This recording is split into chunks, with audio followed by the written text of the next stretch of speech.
করতে এসেছেন আমাদের কাছে, একটু বলুন না আপু। আসলে আমার জীবনে এমন একটা ঘটনা ঘটে গেছে বুঝছেন, বা আমার জীবনে আমি এমন কিছু কিছু ভুল করেছি।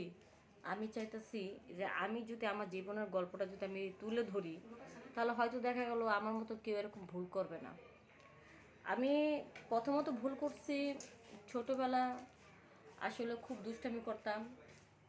আহ, এই কিছু নাচ গান শেখার জন্য রাত বিরাতে বাইরে সময় দিতে হতো আমার। বাবা মা হয়তো উল্টা পুল্টা খারাপ মনে করতো।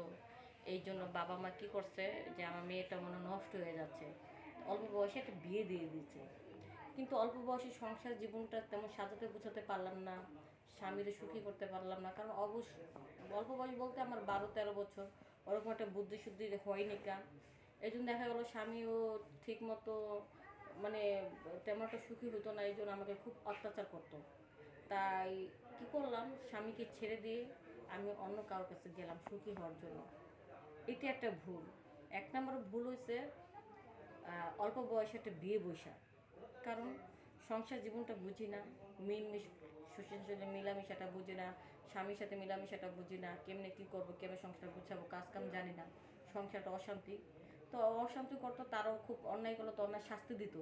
তো শাস্তি দিত দেখে আমি ভুল করে কী করলাম, আর একটা বিয়ে করলাম। যে স্বামী মনে আমার সুখ দেয় না, আর একটা স্বামীর কাছে বিয়ে বসলে সুখী। তাহলে মেয়েরা কী করেন, প্রথম জীবনে সংসার জীবন সুখী হন না, ভোগ করে একটা সিদ্ধান্ত নিয়ে নেয়। এই সিদ্ধান্ত নেওয়াটা ঠিক না, দ্বিতীয় বিয়ে বসাটা ঠিক না। কপালে সুখ থাকলে একটা জিনিস হোক, একটা জিনিস কি মনে করেন, প্রথম স্বামী দিয়ে যদি আপনাকে একটু খাওয়ান খরচা কমও দেয়, তারপর সে মনের থেকে আপনাকে ভালোবাসবে, ওই ভালোবাসাটা কেউ দিতে পারবে না।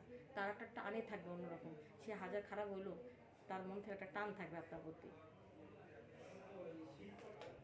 আপু তুমি পড়ালেখা করো, হ্যাঁ, তুমি পড়ালেখা করো এখন।